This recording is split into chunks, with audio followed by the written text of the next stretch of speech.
Serious Facebook.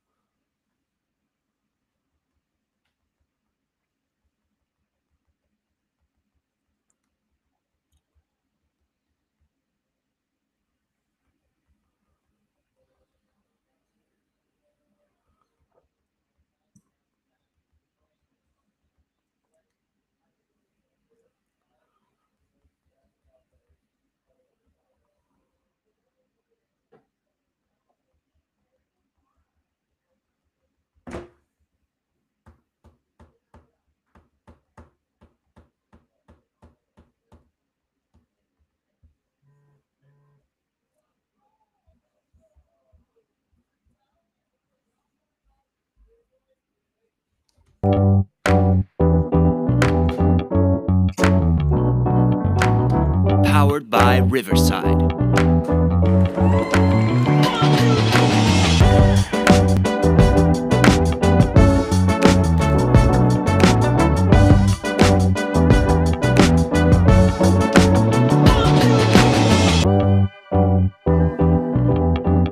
What's going on, everybody? And welcome into a brand new episode of the Broken Wheel Bearing Podcast. Jake, round of 8, first playoff race in the round of 8 this past week. I'm your host, Matt Cotton. Alongside of me is the one, my co-host, Jake Bells. What's up, Jake? What's up, man? Yep, one of my favorite races of the season, Vegas. Didn't Yeah, disappoint. definitely did not. Definitely did not disappoint. I am really in fast. I'm obsessed with these 1.5 milers, by the way, with this next gen car. And I know I've talked a lot of shit on them. I apologize to our fans. The 1.5s with this next gen car have absolutely performed and put on a great show. This past weekend at Vegas was not a disappointment whatsoever. I'm going to be honest with you. If you're complaining about the race from Las Vegas, chat line wide open, Blue Ninja chat line. Go in there. Tell me why you hated the race, because I'm sure we'll have some nut job fan go, "Oh, yeah, Vegas sucked," but absolutely insane race this past weekend. Great opener for the round of 8. We're going to talk a lot about our round of 8 drivers coming out of Las Vegas. A couple of them definitely performed very well, all aspects of the race.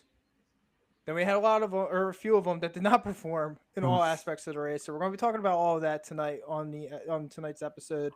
But Jake, I mean, for our fans listening to us live and that are big gamers and love NASCAR, NASCAR 25 did officially drop this past week on the Xbox X, Xbox S series, right? And then, of course, Yeah, the PS5. You can't download it yet on the computer, from what I was told. Jake, did you download the new game? I could not. I was disappointed because I do not have the S or the X, but gonna wait for reviews. I've only heard good things, so maybe I'll have to go out there and upgrade my ancient Xbox to a new one and download it and see what everybody else is raving about. Yeah, a lot of people kind of chimed in. Our good friend Tyler from Full Throttle Media. He again, we're in that fantasy league together. I did take a loss this past week, so I gotta stop. Gotta stop being cocky about this. But he chimed in on our on our fantasy page and basically said, he's like, yeah, the game legit. iRacing completely knocked it out of the park. I have not gotten a chance to download anything, obviously, with the birth of my son. I haven't really gotten around to playing video games at all, but that is definitely a game I'm looking forward to downloading. I saw some of, like you said, saw some of the reviews. Things looked really nice. Saw some of the videos of people racing. The graphics look insane. Yeah, Number, great. but I will say this: I am a traditionalist, and from what I understand, if you're listening to us live and you have the game, from what I've heard and from what I understand, is that there is no beer sponsorships in the game. No, there's not. There isn't? Okay, so that is confirmed. Okay, so so you're riding around with Ross Chastain. His primary sponsor is Bush, dude. Like, I Yeah, get it. It's advertising for alcohol and tobacco. People are like, oh, we could, create people who drink it. And it's like, I'm over 21 years old. Like, it's already registered on my Xbox Live. Just give me the damn Bush sponsorship yeah. so I can roll around with Ross Chastain as my main guy. Um, but yeah, I heard a lot of good reviews. I really did. I am looking forward to it. Hopefully, I get some time after the season, not during the season, but after the season to kind of sit down, play the game, go online, try to beat some of you guys online because I am really good on road courses. So,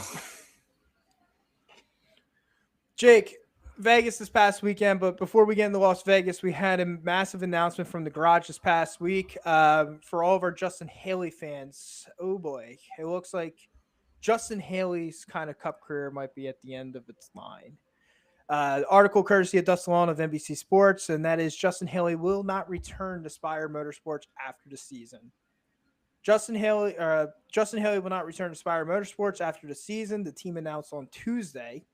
This is a decision that was not taken lightly, Spire Motorsports co-owner Jeff Dickerson said in a statement. Justin has been a member of the Spire family since he was a teenager. We've watched Justin grow from a young driver trying to make his mark in the sport to a proven winner. He helped strengthen our organization into what it is today. He made us winners and returned home after forging his own path in the Cup Series. Justin is the embodiment of a true racer who has quietly become a respected competitor within the NASCAR garage and will be an incredible asset to his next team. His last race with Spire Motorsports will be on November 2nd at Phoenix. So I saw, yeah, I was going to say, really not surprised here whatsoever by the announcement from Spire with Justin Haley. I'm going to be honest with you. I was a Justin Haley guy. I loved him in the Xfinity. 2020 restrictor plate Xfinity race. You knew Haley was probably going to knock it out of the park and probably win the race. I didn't know how good he could have been at the Cup Series level, but I definitely expected him to be a restrictor plate ace probably at the next level. And it just didn't pan out. I know he had that fluke win in 2019, the rain delay, the rain ending Coke 0400 at Daytona. I definitely thought that was probably going to be the foundation, not just for Haley's career, but for where Spire Motorsports can get. Because as you hear all these old owners over the course of time, they always talk. They're like, listen, all it takes is just that one win for an organization to get the money and continue to build and continue to build. And I thought that would happen with Spire. But in a way, it kind of did for Spire Motorsports, but not for Haley's career. I'm not surprised whatsoever. I just feel like everything that happened last year in the playoffs with that trade between Justin Haley and Corey LaJoie going to Rick Ware Racing over to Spire Motorsports, like everything got nullified because Corey LaJoie didn't stay with Rick Ware. Justin Haley didn't stay with Spire. It just seems like it was like, okay. I mean, I guess his career's pretty much over in my personal opinion. Probably will be dumped, probably in my opinion, down to the Xfinity Series. Now, before we get into more Justin Haley, we do have a new seat open. We have a driver that's leaving Trackhouse at the end of the season. Do you think, Jake, there's a possibility Daniel Suarez can be that guy in the 7 car in 2026? I mean, Spire is smart. I mean, why not get a guy who's well known in NASCAR? He has experience. I mean, I think that would be a good step in the right direction for that team, for sure. And you got a guy who can race road courses. He's good on super speedways. Like he's won races. I mean, I don't hate the idea. I feel like at this point for Suarez, this might be the only ride available for you in 2026 if you want to stay in the Cup Series. I know there was rumors of him going possibly down to the Xfinity. Wasn't set in stone. But if this is if you want to stay in the Cup, if you want to stay in the Cup, this might be the opportunity for you to stay at the Cup level. Going back to regards to Justin Haley, I put up his stats, stat law courtesy of NASCAR Insight Stats. Justin Haley at this point is 26 years old. He'll be 27 next April. So for all the fans that know analytics like I do, that's essentially getting into that gray area of a failed prospect in NASCAR, because you have a guy who is now getting above the age of experience, hasn't produced on the track, probably not going to see him in the Cup Series much longer. He's in his Cup career. He's got one win. We talked about 2019 rain delay, Coke 0400 at Daytona in 2019. He's got 18 top 10s in his career. Now, if we go into a little bit more in-depth stats for this season alone, he's got 1 top 5 and 2 top 10s. That is it. The other thing, too, that I think a lot of people appreciate about Justin Haley is that he has not DNF'd this season so far. Um, again, it sucks because Yeah. as I was saying, I mean, in 2020, I thought that this guy was going to be like kind of like a restrictor plate racer, a restrictor plate ace at the next level. Seemed like Spire, seemed like Colleague always had speed on restrictor plate tracks. I don't know what happened in regards to his case at Colleague Racing. It was kind of out of left field after 2023, where he went to Rick Ware Racing. And to be honest with you, when I look at his Rick Ware Racing stats, he wasn't, I mean, for what the equipment was last year, he wasn't terrible. Huh. He was not terrible at all. I think a lot of people opened their eyes to him with his ninth place finish at Darlington back last spring. First top 10 of Rick Ware Racing's career outside of a restrictor plate track. And then he had a ninth place finish at Gateway. So he had Rick Ware equipment in the top 10. So I think there was a lot of optimism and a lot of hope after he was 25 years old to maybe get another organization into the next level. It just never panned out. It really didn't. And again, going into the playoffs, you had that weird trade in season with Corey LaJoie and Justin Haley. You thought him going to Spire was taking that next step in his career. But at this point, like I said, he's got one top 5, 2 top 10s. He's just been a massive disappointment, in my personal opinion. With Spire Motorsports, not saying they are championship level contenders just yet, but it's very difficult to sit there and look at what Carson Hocevar has done this whole entire season and where Michael McDowell has been. And he's sitting right now, Haley is sitting 34 or 31st in the points. The other two are in the upper 20s. So there is a talent. There's definitely a talent divide within the organization. I think that this is the right move. Spire Motorsports seems like they're trying to get innovative, trying to get to the next level. This is the right opportunity, right chance for them to get another driver in there that could put that car in better positions. Again, going back to what we were talking about, Jake, I think Daniel Suarez is probably your answer for that 7 car going into 2026. I can't disagree with you. And listen, I'm not saying Suarez is going to go in the Spire and win a bunch of races. I'm not saying that at all. Yeah. But the point is that you need to start getting equipment to race in the top 15s more frequently. And I think Suarez has the opportunities and the capabilities of doing that. Yeah, I agree with you. So if you're just tuning in, joining us now, Justin Haley, he will be released from Spire Motorsports at the end of the 2025 Cup Series season. So pretty much our breaking headliner this week. Quiet, a little too quiet. Yeah, a little too quiet in my personal opinion, right? Yeah. A little too quiet in my personal opinion. But that is the beautiful thing about the end of the regular or the end of the season, I guess you can say. So Jake, let's shift gears. Let's get out of stage 1 of our show. Let's get into stage 2 tonight. Las Vegas. Viva Las Vegas, man. And I'm going to open up this segment. Let's start off with you because I know how much you love this track. What do you think of this weekend's past race? Oh, I thought it was a great race. A lot of competitive racing. All the playoff guys were up there at one point battling. I thought it was great. It's just your typical Vegas race. I'm the same as you. I love the 1.5 in Vegas. It's just my favorite. And I will tell you, I really enjoyed that beautiful black and gold car. Looked amazing out there. Should have won the race. Got beat at his own game, but still was a really, really good race. I was I enjoyed it the whole time. Especially when Ryan Blaney crashed. Well, I think, so you brought up a good point, right? To start off this topic tonight. All playoff drivers going into this weekend made their mark early in the race. Every single one of them qualified very well. All of them had practice speed. And I was very surprised by that. Because a driver in the playoffs, there's one driver in the playoffs that usually struggles at this track. And that's Chase Elliott. Mm-hmm. Chase Elliott qualified 4th in this race, and he was top 3 in practice speed. So it was very interesting that every single playoff driver had success on Saturday. And to be honest with you, a lot of that success ends up translating to Sunday.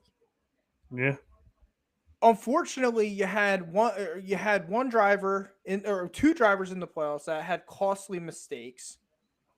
A third one that had a very costly mistake in the middle of this race that ended up basically killing his day. Yeah.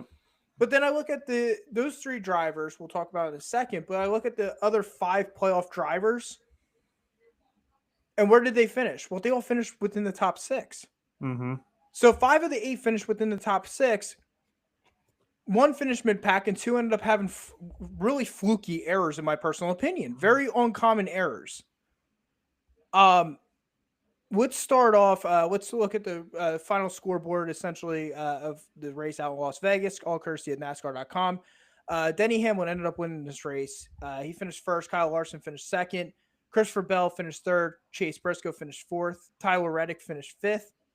Joey Logano finished sixth. Alex Bowman finished seventh. Kyle Busch finished eighth. Ryan Preece finished ninth. And Brad Keselowski finished 10th. Your stage 1, top 10. Byron won stage 1, followed up by Larson, Briscoe, Hamlin, Elliott, Bubba, Christopher Bell, Tyler Reddick, Ty Gibbs, and Joey Logano. Your stage 2, top 10. Kyle Larson, he ended up winning stage 2, followed up by Reddick, Byron, Hamlin, Briscoe, Bell, Gibbs, Bowman, Logano, and Hocevar. Your final laps led from Las Vegas this past weekend in the playoff race. Denny Hamlin ended up leading 9 laps in this race. Kyle Larson led a race high of 129. You had Chase Briscoe lead 57. Tyler Reddick led a lap. Joey Logano led a lap. You had Brad Keselowski lead 2. Then you had Todd Gillen led a lap. Bubba Wallace led 5. Cole Custer led a lap. Carson Hocevar led 6. And then William Byron ended up leading 55 laps. So, again, like I was saying early in the show, you had playoff drivers. One of them's very sketchy at Las Vegas, and that's Chase Elliott. All of them had good qualifying and practice speeds. And for the first portion of this race, the first quarter of this race, all 8 of them were essentially contenders in this race. Mm-hmm. Now, granted, there was strategy that took place. More so Logano. As always, we expected that. Shocker. Mm-hmm. But then all the way up until that Ryan Blaney crash, these drivers were competitive. Oh yeah. But then, like I said, the Blaney was a very fluky situation, and That it was looked funny. like tire ended up going down, going into turns 1 and 2. He ends up DNFing in this race, which absolutely kills him, because what ended up happening was he went into Vegas above the cut line. Now he's below the cut line by, excuse me real quick, folks, 34? 31. He is now 31. 31 points below the cut line, where he went into this race above the cut line. Yeah. It's huge. That is massive. That's a massive swing. I mean, for him, at least he gets Talladega, which he races very, very well at. So Yeah, I don't. yeah, I ain't disagree counting on that. Blaney out at all. No, and we'll talk about we'll talk about a couple drivers in a little bit, but what I really want to get focused on tonight, folks, is really the man who ended up winning this race. And that was Denny Hamlin. I know he might be the most controversial driver in the sport. He's got a podcast that old timers hate. I get it. The guy speaks the truth. He beats your favorite driver. X, Y, and Z. The man just won his 60th race in the series on Sunday. Here is an inside stat that was even more interesting about that 60th win. Denny Hamlin going into the 2019 Cup Series season had a grand total of 31 wins. In 6 seasons, he has captured another 29 checker flags. I'm going to ask this question to the audience tonight. Have we ever seen a driver in NASCAR that has gotten much better with age? 31 career wins is nothing to scoff at either. But Hamlin was a guy where you looked at it where, yeah, he could have been a title contender. He may have won a couple races a season. We're used to seeing that 11 car almost win 5 to 6 races a season at this point. And that all started out pretty much in 2019 when Chris Gabehart took over. It's just amazing how his late career surgence ended up taking place. Mm-hmm. And I'm going to be honest with you folks. At the beginning of the season, I'm going to eat a ton of crow on saying this. In the beginning of the season, I literally said that I thought that Denny Hamlin was going to be taking a massive step back. I did not like the pairing of him and Chris Gale. Chris Gale is a younger crew chief. He's a guy who is a crew chief that develops young drivers. He was with Eric Jones and Ty Gibbs. I literally said on air last year when the announcement happened, I said, this is a bad move. Chris Gale is not going to take this guy over the top. You're taking a developmental crew chief and you're taking him to a guy who's trying to win his first championship. And boy, man, I cannot be any more wrong. That might have been the best pairing that could have happened together. Oh, I agree. I mean, going off of your, and everybody knows I can't stand Denny Hamlin. I was texting you. I was texting some other buddies of mine, and I was like, "Listen, I don't like the guy. I don't root for the guy. I don't. Every week, I don't care if he finishes a race or not. But I had to tip my hat to him. 60 wins. The guy is still racing, and his dad's fighting for his life. Yeah, that's the other news that I think no one knew about. Yeah, dedicated that to him. Bunch of people came out to support him when his dad's going through all this. So I tip my hat. The guy 110% belongs in that Final Four. And at the end of the day, if you going off his stats, the guy deserves a championship. Do I want to watch it happen? No. But he deserves it. He deserves it. And those are hard words for me to swallow right there, but can't deny you can't deny excellence. So Denny's 45 years old, right? He turned 45 this season. Most drivers at the age of 45, even most drivers at the age of 42 start declining. Their career arc starts going over the edge. This isn't the 90s anymore. This isn't the 80s where if you were in your mid 40s, you're still in the prime of your career. It's not like that anymore. It's just not. Denny Hamlin, since the age of 39 season until 45. Think about it, folks. From the age 39 to 45, put up 29 more career victories to get to 60. And this season alone, right? This season alone, he has 6 wins on the season. He leads that category in the Cup Series this season. But another interesting stat that came out from him winning at Las Vegas, and I don't think people know. This was Denny Hamlin's first win in the round of 8 since Phoenix of 2019. First win in the round of 8 since 2019. So we always hear about Denny Hamlin, and it's like Hamlin's a title contender. He's a title contender, and rightfully so. He is. As long as he's in Joe Gibbs equipment, as long as he's racing at a high level, he's always going to be a title contender. But in the past 5 seasons, since 2020 till today, Denny Hamlin never captured a win in the round of 8. He captured one in the round, a couple in the round of 12 at Vegas in 2021, Talladega in 2020. But he always struggled, not like struggled massively, but he started to decline in the playoffs. Denny this season is a man on a mission. He won in the round of 16. He won in the round of 8. He probably should have won Kansas if he realized that Chase Elliott was charging. So for my Hamlin fans this week, you're locked into the round of 4. The next 2 weeks are pretty much, listen, you guys are coasting. You guys are coasting at this point. But Denny, it seems different this year with the 11 team. And whether it's motivation because of his father fighting for his life, and that might be the case, it just feels different because it seems like at late in the season, as in years past, it was always dominance in the early season. He tried to ride it into the playoffs. This season, he's actually won twice in the playoffs. And man, locking yourself in at Vegas in the round of 8, we talked about a couple of drivers last week that should be their goal. This has got to be so relieving for the 11, which has to be so relieving for the 11. They can start working on that championship car. Man, what a win for Denny Hamlin. Oh, yeah. What a win. There's a lot behind it. And again, for a guy like you said, I mean, I know a lot of fans probably don't want to see Denny win. He's controversial. You don't like him for a podcast. You guys all call him crybabies and all that type of stuff. But I will say this: if Denny Hamlin wins a championship, I will say this: I will be very relieved because one of the best in the sport wins a championship, and those jokes about how Denny never won a championship go right out the window at this point. Yep.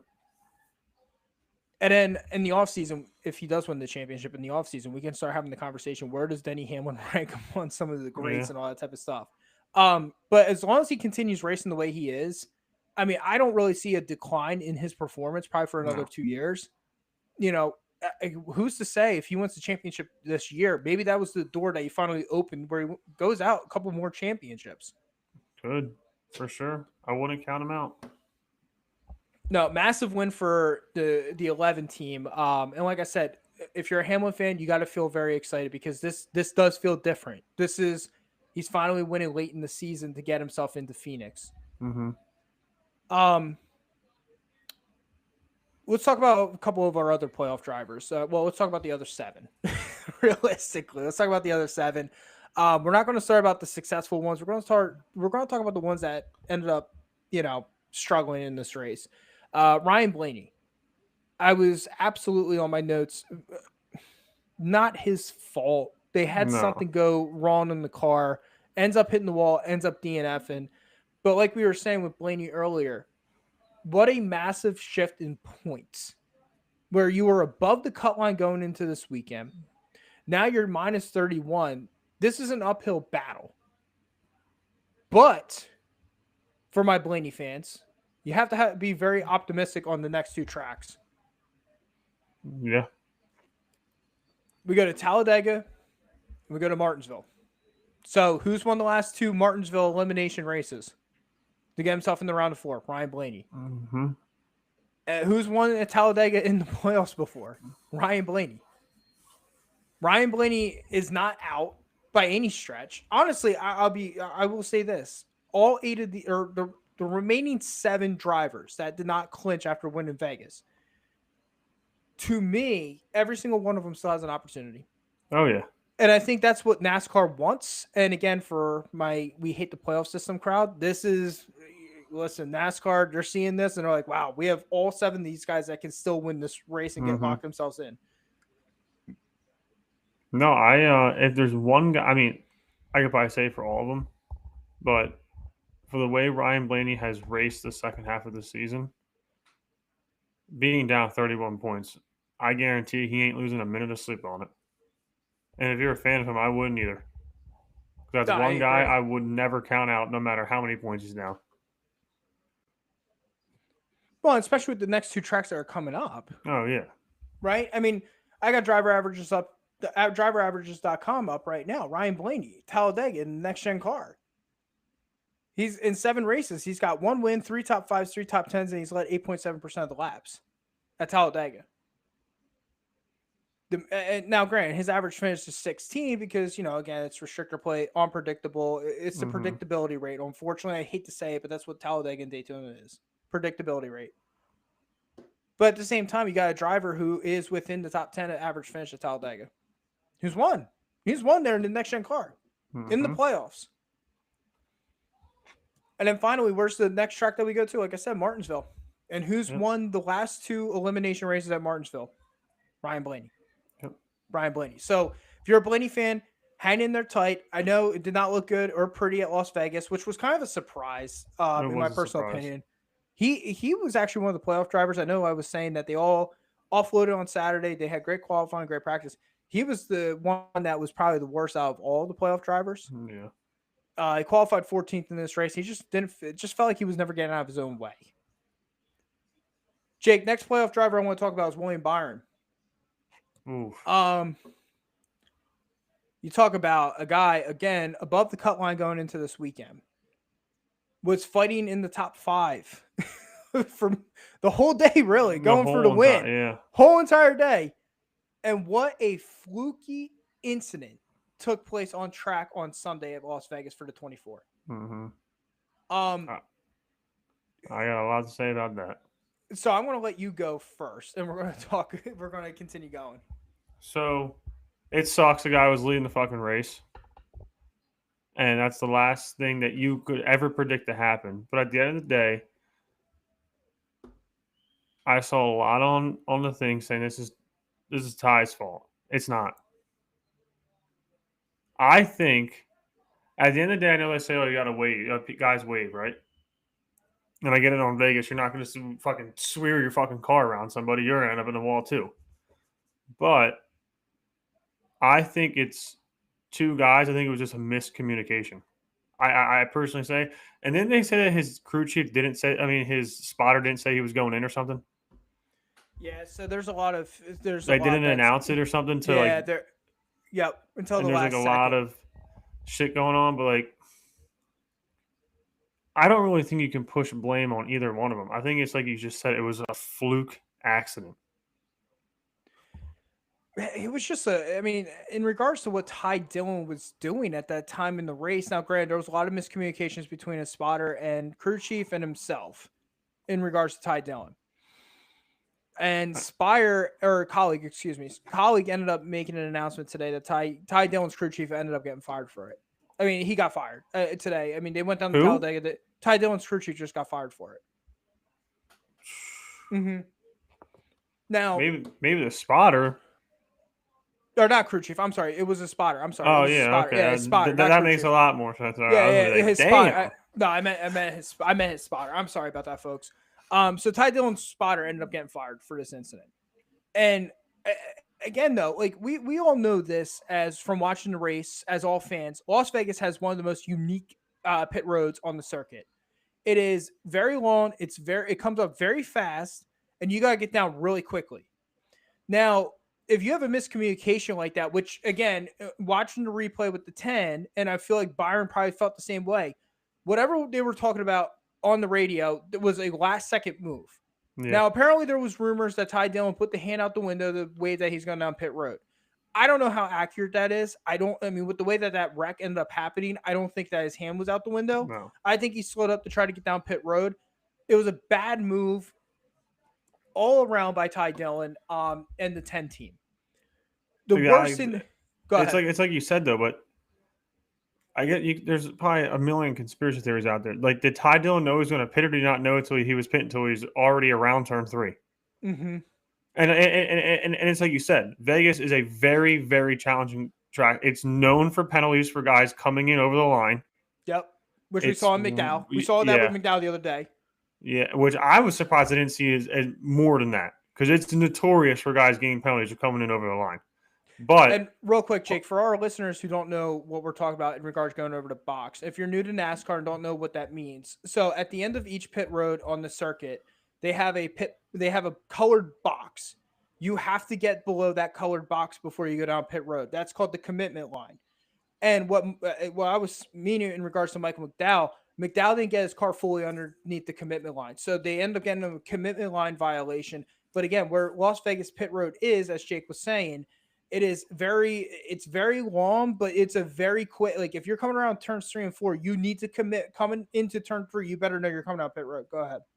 Yeah, I just don't know. Like, did Ty Dillon not know he was pitting until he was down there? Like did someone, like you said, did someone not do their job and tell him in a soon enough time?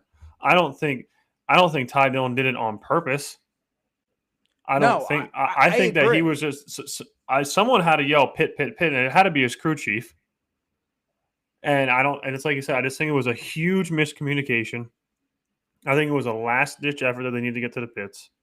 And at that point, I mean, you're already up there. I mean, you can't get out of Byron's way. No, Byron's coming around. Byron's screwed. Byron's coming around turns 3 and 4, probably going at close. I mean, he's probably dropping down to like out of the throttle a little bit. He's probably down to like 155 miles per hour. And even where Ty Dillon was, though, like, I mean, again, and this is why I tell people, this is what I've been telling people, it was a miscommunication in regards to Ty Dillon, because where he was on the track going, like, if he was to pit, he was going to get a commitment line violation. Mm-hmm. You could not cut any harder to get down pit road. And again, colleague owned up to it. They basically said, nope, that's it. Your spotter's gone. You can't do that. And it costs a playoff driver absolutely, probably. I mean, he walks out of Vegas probably plus 17 in the points. Right now, Byron is now below the cut line minus 15. Minus 15. And listen, we talked about Byron last week. This late season, we're not used to seeing the 24 the last couple of years struggle the way that they have. William Byron has not looked like the dominant William Byron we have seen over the last couple of years. Mm-hmm. Yeah, he won at Iowa. That was a great, and like you were thinking, okay, that Iowa win, okay, the 24 is going to get new juice. They're going to get new life in them. Maybe that's the win that they needed, right? And he's been good in the playoffs. He hasn't been great. Mm-hmm.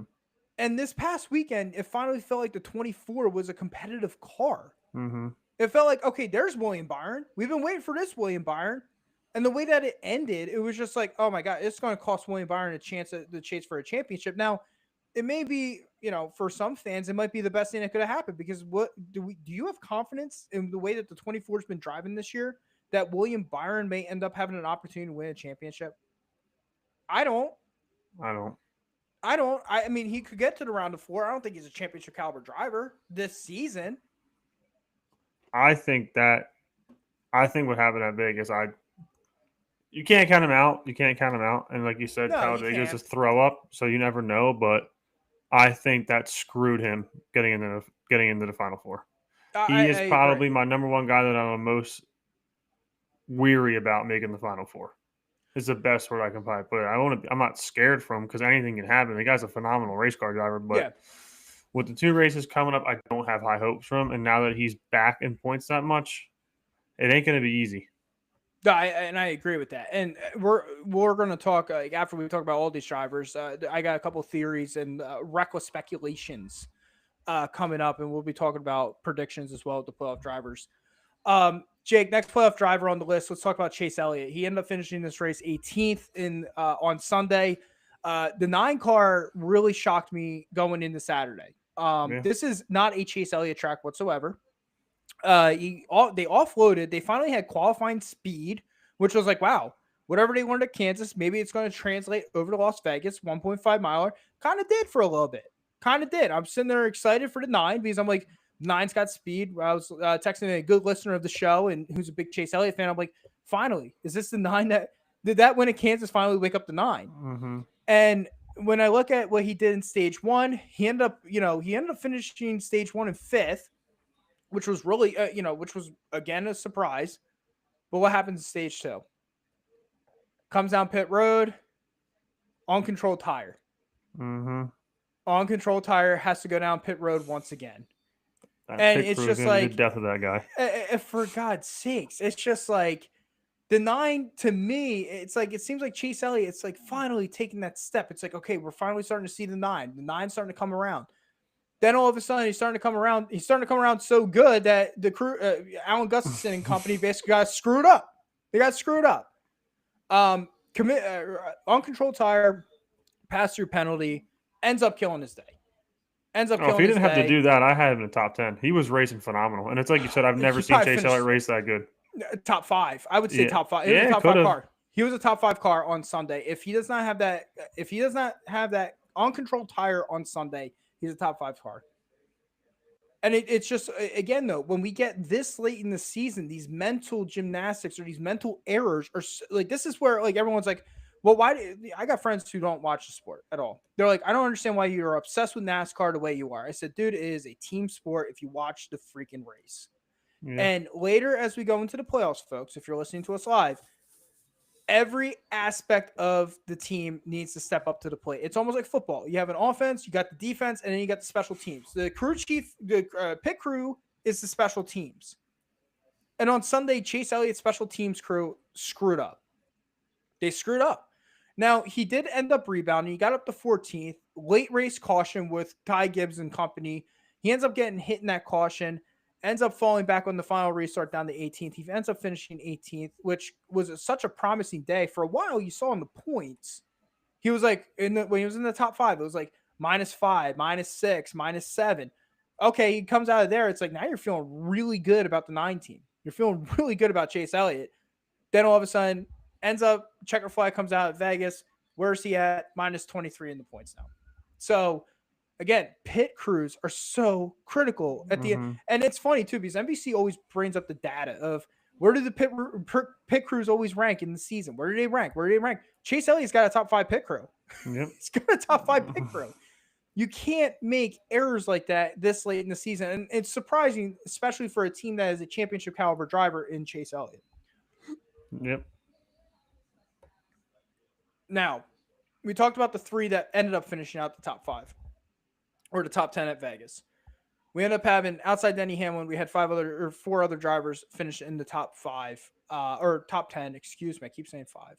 Top 10 Sunday at Las Vegas. Those 5 were Kyle Larson, Christopher Bell, Chase Briscoe, and Joey Logano.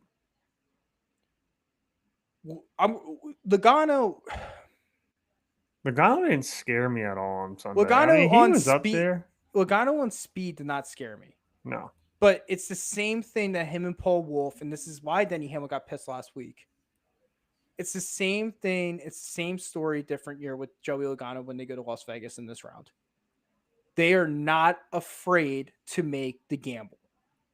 Joey Logano, again, was not a good car on speed, but they made the gamble on pit road. Took 2 tires, came out in second on one of the restart after the Byron wreck. Now, 2 tires didn't prevail this time. No. He ends up sliding down the 6th. Basically, the rest of the field on 4 tires got right around him, basically ate him up, and was pretty much done. To me, you were talking about Byron, about how, you're scared about Byron not making the round of 4. Joey Logano, to me, sorry, Logano fans, Logano's done. His playoffs are over. And you could put a fork in it. And if he makes the round of 4 and wins the championship, then you guys can all mock me, all that type of stuff. But Joey Logano, to me, his playoffs are done. It was Vegas or bust, in my personal opinion. Now, everyone's going to go to me and go, well, Matt, we're going to Talladega. He's such a good restrictor plate racer. You're right. He is. He's a great restrictor plate racer. Joey Logano always does something stupid on restrictor plate tracks. Always. I will bet I have trends and data that will show you that Logano does not win this week at Talladega. The reason why is because he's going to get too confident in blocking, and he's going to create the big one because that's what Joey Logano does. And listen, if he does make the round of 4, I will be the first one to admit I was totally wrong. But Joey Logano for me and Paul Wolfe, for this team, it was win Vegas or we're pretty much done with the playoffs. And they failed to do it. They tried. They did. They went out on strategy, which that's usually what the 22 team does. But the 22 does not have speed. And and again, once we get past Talladega, when he does not win, as he will not, he's not going to be a threat at Martinsville. He's just not. He never has been. No, exactly. So Logano, to me, it was Las Vegas or bust for the 22 team. They did not capitalize. They tried it. They tried the Hail Mary. They didn't capitalize. It was a fun run for the 22, but based off speed alone, I'm confident, and trends and data, I'm confident to say he will wreck out at Talladega next week, and that'll be it. Sorry, Logano fans. Fair point. So the next 2 came from the JGR stable, right? You got Chase Briscoe, you got Christopher Bell. Okay. Briscoe and Bell, to me, had fantastic days. Not getting the win. Guess what? We didn't get the win, but guess what we did? We put ourselves in the top 5. We put ourselves in good points positions. After this race on Sunday, both of them had such a great run. Christopher Bell right now is plus 20 in the points, and Chase Briscoe is plus 15. So, you start the playoffs off with Chase Briscoe, and you're like, okay, wins Darlington. Cool. Right? He had the old-fashioned Martin Truex Jr. snooze fest at Darlington. Took care of business at Darlington. Then he's been really consistent and really good on speed all throughout the playoffs. He was fast on Sunday for sure. He was very fast. And, obviously, he had opportunities, but, again, I don't want to say pit road errors because they weren't really errors. They were just a little bit slower than the other teams. Yeah. But I thought Briscoe had a very good race. And again, it was good in regards to he was below the cut line to start the day, and now he's plus 15 in the points. Mm-hmm. Do you think that Chase Briscoe legitimately is a title contender? 1,000%. 1,000%. Because I guarantee you this weekend, he's going to be up front. I think you see. I think I've seen him. I mean, basically after what was that? Was his first win Pocono? Yeah. Yeah. After that race that we were there, I was like, I left her like, this kid's gonna be like, obviously, yeah, he's locked in the playoffs, but I was like, this kid's gonna be good. This kid's gonna be hard to beat this year in this Yeah. car, and he's killing it, killing it. I think he does good. I think he does good at Talladega. I mean, unless he gets caught up in the wreck, but that's my opinion on it. I think he goes in the final four. It's interesting because I think he wins a race. I think he wins a race this round. I really do. And do I think it's at Talladega? I don't. I don't feel confident in that. I think it's Martinsville. I think it's Martinsville that he ends up winning. If he does win a race this round, excuse me, if he does win a race this round, it's probably going to be Martinsville. JGR equipment. A couple years ago he was in the Stewart Haas Racing 14, almost won that race in the round of 8 back in 22. Christopher Bell ended up winning that race, but he's in much better equipment than what Stewart Haas Racing was. And for me, I mean, what I've seen from Briscoe all throughout this class, this car clearly has speed. Whether it's qualifying, whether it's practice, they go to these tracks. They put out a show. They put out performance. It's very hard to knock what the 19 did, and especially when you had Chase Elliott had a pit road issue. William Byron ended up wrecking out of this race. Logano did not have enough speed and enough points to overcome a points deficit. Ryan Blaney is now minus 31. For me, when I look at the 19, I mean, he might be the driver I look back on and go, damn, yeah, we had 3 different winners in the round of 8, all playoff drivers. But at the same time, like, Briscoe is the most consistent. Mm-hmm. Very good weekend for the 19 team. They've basically did exactly what they've done all season. They've led laps early in the race. They kind of fade off speed a little bit in the middle of the race, but then they're right there in the top 5 at the end. Christopher Bell kind of pulled the Chase Briscoe route again. Yeah. No, he was really good too. I mean, Bell, we had that 3-win streak with Christopher Bell earlier in the season. Then he went ice cold and kind of quiet. Ends up winning Bristol in the playoffs. But then Christopher Bell has just been so consistent in these playoffs. Mm-hmm. Christopher Bell right now is plus 20 in the points. He's above the cut line. Yeah. I don't have him in my final four, but I'm not counting him out. No, and going back to our point, it's very difficult to count out every single driver in this round of 8 out of the picture until the checker flag drops, other than Joey Logano. Sorry. The other 7 of them, I feel pretty confident with. I would say 6.5. I'm sorry, because I do think the 24 has shown enough data throughout the back end of the season to realize that he's probably not a true title contender. Mm-hmm. But outside the 24 and the 22, I feel pretty confident with the other 6. Yeah. Now, I did leave a driver off. I want to talk about your boy, Kyle Larson. Finished second behind Hamlin. Yep. Thought he had race-winning speed, but he didn't. What do you say? I would say for not winning the race, he had the best outcome he could have had. To finish second in stage 1, win stage 2, finish the race second. What is he? Plus 31? 35. 35. At this point right now, he can. Yes, and he said in a post race, they have been a lot better this year. They took a big step forward this year at super speedways. I personally think out of all the other 7 guys, he can have a shit day this weekend and still be fine because he races really good at Martinsville. Do you want to go into it like that? No, and he's not going to. But I don't think Larson wins a race to get in, but I think he makes it. I think he's the 4th guy in on points. I would say that. Yeah, I would say that. To be plus 35, and then you got guys like Blaney who are minus 31. I mean, you don't have that big of a comfort zone, but you have a pretty big comfort zone going into the final 4 with 2 races left. He can afford to have a bad day this weekend. Like it'd be interesting to see what would happen. Sorry to cut you off. It would be interesting to see what happens with him if he does DNF at Talladega. How far how many points he loses. Yeah. I would say if he drops from plus 35, if he DNFs at Talladega and he's at plus 35 right now, and then he DNFs at Talladega, like I said, if he just only drops to plus 15, I think he's safe on points. Oh yeah, 100%. I think he's safe on points. Because he'll be up. I think he'll finish top 15 in Martinsville. Mm-hmm. So I mean, to not win the race, he had the best finish he could have had because I had the feeling that it was Vegas or bust for Larson as well. Yes. But he had the best day he could have had without winning. So it's very interesting that you just said that because there was two drivers going into this weekend that I felt like in the round of 8 it was going to be Vegas or bust. And that was the 5 and the 22. We just talked about the 22.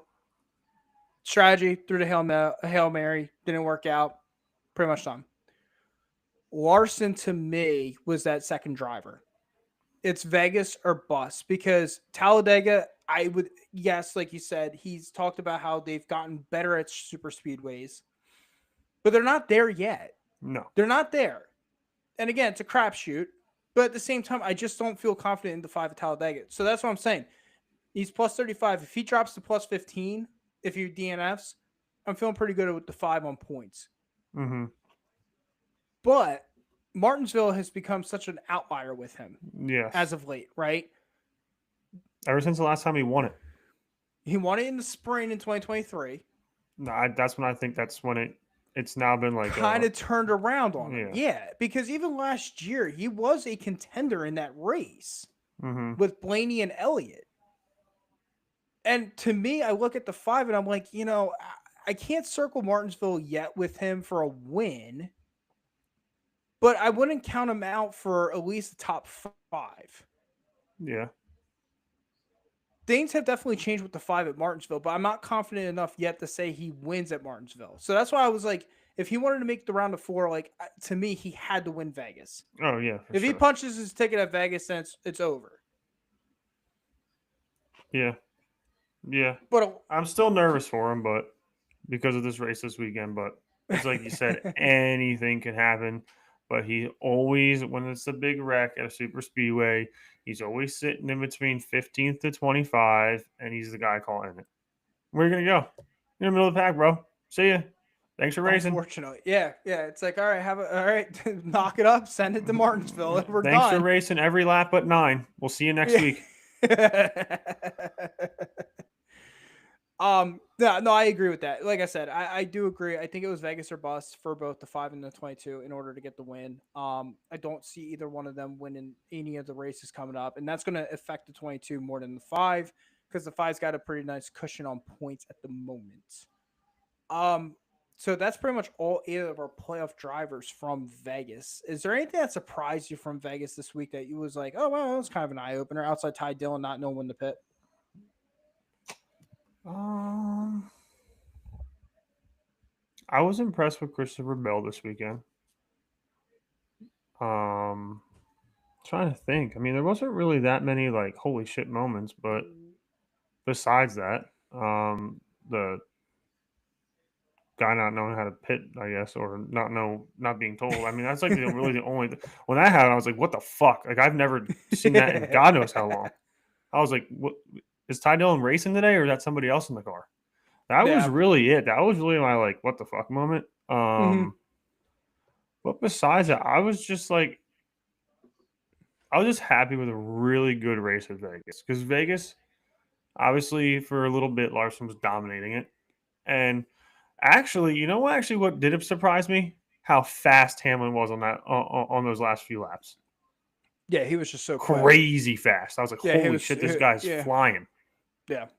Because I was like, okay, like Larson ain't gonna catch him, but maybe Briscoe's got the speed to hold him off. And he just went right around him. I'm like, what the fuck? Yeah. That 11 car in the closing laps was absolutely. That's when. Hey, listen, I've talked about it. Martinsville championships prevail or champions rise to special occasions, and Hamlin definitely showed that on Sunday at Las Vegas. If there was another caution, I think it might have been a different ending, but I didn't see another caution Probably. happening. But you know what though? I'm happy there wasn't. I'm happy there wasn't. Finished on You the don't really green see him flag. at Vegas, really, so Not really. Not I really. didn't see it happening. They had the fluky caution at the end with Yeah. Ty Gibbs and everything, but a couple eye openers for me. Kyle Busch started this race 32nd, finished 8th. Listen, this whole Kyle Busch Richard Childress marriage has been a total disaster. Yeah. There has been nothing special about it. It has been actually probably a stain on Busch's legacy. Sucks. It does. And when I mean it's a stain on his legacy, I don't mean that he's still a Hall of Famer. He's first ballot Hall of Famer. Let's not jump to reckless conclusions there. But what has happened to Kyle Busch over the last 3 years has been a joke. Then he's losing Randall Burnett at the end of the season to Trackhouse Racing, his crew chief. It was good to see them kind of go out on top a little bit. Randall Burnett's already gone, but he finished 8th in this race after starting 32nd. Both RFK cars of Ryan Preece, Brad Keselowski, both finished top 10. Yeah. Hopefully, I keep saying it every single year as we get towards the end of the season. Maybe a little confidence booster for RFK Racing going into 2026. I don't know. It does suck because I think Preece has had a really good season, but it's not going to be remembered because of what they didn't do in the playoffs, right? And Brad had a really good fourth quarter of the season. Very good. And it all started at Iowa. Oh God, if you just pulled that off. I don't see next year you see a play. I don't see a playoffs without one of their cars in it. I totally agree with that. I think RFK makes a playoff appearance again next year. Tyler Reddick finished 5th in this race. 23XI usually does very well in these 1.5s. Reddick's really good, and again, it just sucks. It comes back down to my theory that Reddick's going to go winless this year. He just is, unfortunately. Final one that kind of surprised me. So Josh Berry, and everyone's like, "Whoa, Josh Berry! What about him?" Josh Berry won this race in the spring. Okay, Josh Berry had no speed this weekend. He finished 29, or he started 29th. He finished 26th. It's amazing for a guy who ended up winning this race in the spring that had this speed with, Wood Brothers Racing, comes back out to the same track he won and was completely non-existent. Not even a threat. And I get it. A lot of the times the focus on the playoff drivers, but dude, what you learned, and I get it, totally different track temperatures in the spring and the fall. In the fall, it's extremely hot. In the spring, it's pretty cold. Mm-hmm. But at the same time, it's like you guys did not translate anything from that win over to the next race. So Josh Berry was a massive bust in my personal opinion. So again, really surprised with seeing what I saw from Kyle Busch, Ryan Preece, Brad Keselowski, and then massive bust to me, disappointment was Josh Berry this week at Vegas. So Jake, that's going to take us to the green and white checkered on tonight's discussion on Las Vegas. I want to kind of circle back to our playoff drivers tonight as well. Let's give some reckless speculations to our fans this week. Let's get some reckless speculations. I kind of basically ruled Joey Logano out of the playoffs at this point. I know Logano fans are going to be pissed. People are probably going to listen and be like, this guy's an idiot. And again, if I'm wrong, I will own up to it. Do you have any reckless speculations you want to share to the audience tonight? Like I said, I don't think Byron makes it in. I mean, I can tell you who I had my final four as before the 16, and all four of them can still make it in. Mm-hmm. My final four was Denny, Larson, Blaney, and Briscoe were my four. Damn. And I think there's a huge probability that could happen. Yeah, that's a pretty good probability. That's when I filled out my 16. That was my final four. And it's still alive. That's a pretty solid final four. We're gonna give a reckless speculation for every driver minus Denny Hamlin because Hamlin's already locked. Well, we can take Logano out too. He's already gave mine. Let's start off with Blaney. I really feel strong that Ryan Blaney makes the round of 4. Blaney will win either Talladega or Martinsville. I think he has to win to get in. Well, he has to. He definitely has to, but he is going to win. He's going to win one of those races. So I got Blaney as reckless speculation. Blaney makes the round of 4. Chase Elliott, I'm saying the same thing. I think the 9 car wins Talladega or Martinsville. So to be honest with you guys, what I have down on my notes before I start tonight's show, after coming out of Las Vegas, I said that Ryan Blaney and Chase Elliott will find victory lane in the next 2 races. Those are going to be my 2 winners. So my final 4 would end up being Denny Hamlin, Ryan Blaney, Chase Elliott, Kyle Larson. That'd be a sweet Final Four. I That'd think be a hell of Kyle- a Phoenix race. I think Kyle Larson ends up getting in on points, and I think Ryan Blaney and Chase Elliott win the next 2 races. I am a betting man that the 9 and the 12 will find victory lane over the next 2 weeks. I think Byron is trending downwards. I think that this was a good opportunity this past week at Las Vegas to keep himself above the cut line. I don't see the 24 winning a race the next 2 weeks. No. I don't. He struggles in the fall at Martinsville, and Talladega. I just it's a crapshoot. I trust guys that have found victory lane in this next gen car in the playoffs specifically to make it to victory lane. Even though we had Stenhouse win last year, but again, Blaney and Elliott in 23 and 22 have won at Talladega. I do trust that both those drivers are going to win the next 2 weeks. Yeah. And again, if I'm completely wrong, I'll own up to it. We won't know if I'm we will know at least one of them won't win after this weekend. But okay, it's going to take us to our Talladega picks. We only have 3 more weeks of this. Yeah, I know. It's crazy. We only have 3 more weeks of picks. So sad. Yeah. And I'm going to have to start figuring out Daytona picks for 3 months. This only got 3 months off. Yeah, I'm just going to put down William Byron. Who cares? Jake, let's start it off. Who do you got? Non-playoff driver, I have Eric Jones. Playoff Okay. driver, I have Chase Briscoe. Okay. All right. That's interesting. Toyota. You're going to team Toyota on this one. Yes, I am. Eric Jones is a good pick for a non-playoff driver. According to driveraverages.com, he's got a 14.6 average finish in 7 races in the next-gen car. 1 top 5, 4 top 10s. He's led 4.1% of the laps since 2022. So that's a good pick. Briscoe is not to be found on this list. You're banking on a guy. I'm making a guy who's got speed right now. Yeah, that's what you got to go with. My first driver this week, I'm going to Chase Elliott. I'm going to 9. I've been talking about it. I think the 9 clinches this week. His punches his ticket to Phoenix. Right now, currently, according to driveraverages.com, he is currently ranked 2nd since the start of 2022 with a 10.9 average finish in 7 races. He's got the 1 win in 2022 with 2 top 5s, 4 top 10s. And again, laps led percentages don't really matter at this point because we all know it comes down to the final 3. Yep. So you got to make the move. You got to make the move. And when are you going to make the move? Chase Elliott has made the move before. We've seen it. I like the 9 this week. I think the 9 is definitely pick number 1 for me. Number 2, I'm going with the 12 of Ryan Blaney. 16 average finish since 2022 in 7 races, 2 top 5s, 3 top 5s, 3 top 10s, 1 win at this track in the playoffs specifically.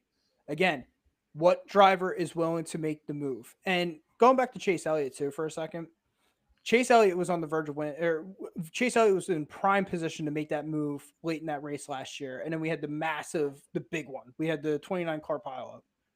Chase Elliott almost snuck around. Cindric's car ended up coming back into his rear, ends up taking him out of this race. But like I said, to me, it's all about lines. It's all about willing to risk it and when is it going to be time to make the right move. I really do feel confident with the 9 and the 12 this week.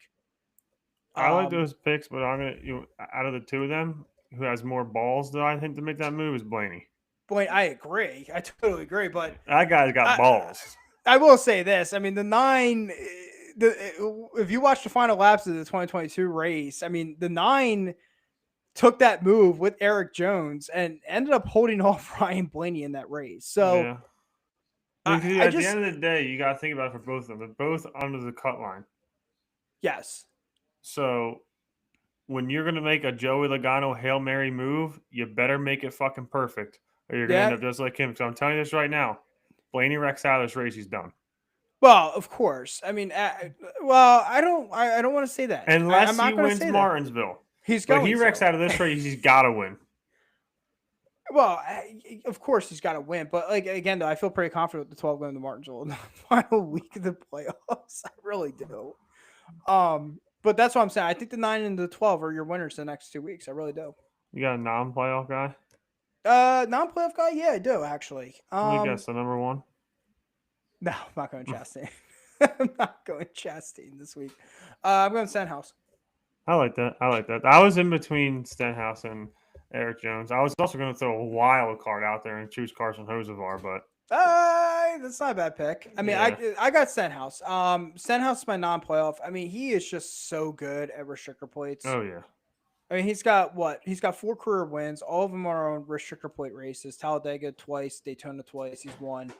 You talk about a guy who probably doesn't get enough love as a driver on these tracks. I mean, this from young Ricky Stenhouse Jr., where he didn't know what drafting lines were, to wrecking the whole field to where he's at now. It's totally night and day.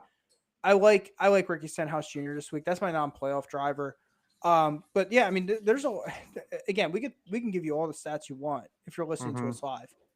It does not matter what happens, because if the big one happens and takes everyone out, like, you're gonna have a wild card no matter what. yeah.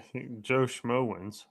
I mean, listen, I mean, Denny Hamlin. I mean, who's to say Hamlin doesn't go down there in Talladega and it's like, I don't feel like racing at the top of the pack. I'm just going to lose the draft. Good. Save himself all the way until the end of the race. Yeah, I mean, You got nothing to lose. You clinch. You got nothing to lose. Yeah, I mean, get your car perfect. Yeah, exactly. I mean, that's what it's all about. He's got 2 weeks now to just figure out the car. I know. I mean, if you're a Hamlin fan, you gotta be. That's the worst guy. You want to have that. Oh, all right. So let's check out the Blown Engine chat line tonight before we end up dropping off, Jake. We got Brandon checked in on the Blown Engine chat line, show on stream. He says, was pulling for Larson, but happy with Denny Hamlin winning this race. Yeah, I think a lot of people, in regards to Hamlin winning this race, I think a lot of people were pretty, especially with what was found out afterwards with his dad and all that type of stuff. I think a lot of people, I think it was a heartfelt win for the 11 team. I really do. Yeah. I didn't hear any boos. No boos. And then the other thing too is, like, I mean, in the beginning of the season, his first win at Martinsville, right? They pull out that stupid 11 team 11 versus the world, like the Ohio State flag. Had to throw that Penn State shot into you. But at the same time, like, they pull out that flag and you're like, here we go again. It's gonna be Denny Hamlin. And won at Darlington earlier this year, where it didn't really feel like a Denny Hamlin good win. No. The quality of win wasn't there. It was more of luck. But a lot of Denny Hamlin's wins this year were really just back to Denny Hamlin. Exactly. And again, that's probably the worst thing that could happen to a lot of these competitors. Is just, like I say, he won at Gateway very confidently. Vegas, he won confidently. Should have won in Kansas. Dover, he won very confidently late in that race. So I'm going to be honest with you, he's going to be a tough out at Phoenix. Oh, if he gets hard to beat. Yeah, if he gets the lead, I mean, listen, you talk about king of the aero block. Denny Hamlin's going to be that guy who's going to be completely aero blocking there. So, All right, Jake, that's going to take us to the checker flag tonight on tonight's episode. Appreciate everyone checking in, tuning in, listening to us live, ramble about fast cars going around in a circle. Love it. If you love what you're hearing, follow us on YouTube at the Broken Wheel Bearing Podcast. Follow us on Facebook at the Broken Wheel Bearing Podcast. We'll have our videos live streaming on Facebook. Also, if you love what you're hearing, iHeartRadio, Amazon Music, Spotify, smash the like, smash the follow buttons all over the place. If you're going to Talladega, go enjoy yourself. I mean, that might be a show on the road in the near future. There might be a show on the road in the near. Love to. I'm thinking about it. I'm thinking about it. Maybe this time next year. I don't know. I would love to be there. If you're, like I said, if you're going down there, enjoy yourself, be safe and all that type of stuff. And wherever you're watching a race, enjoy it wherever you are at. With all that being said, appreciate all the love and the support tonight, Jake. Absolute pleasure talking about Las Vegas with you. We got 3 more roundabouts with these races. It's a damn shame the season's almost over. I know. With all that being said, folks, have a wonderful night. Have a wonderful weekend. Enjoy Talladega, and we'll chat next week. With all that being said, Stay blessed, and we'll chat. Good night. He didn't slam you, he didn't bump you, he didn't nudge you, he rubbed you. And rubbing, son, is racing.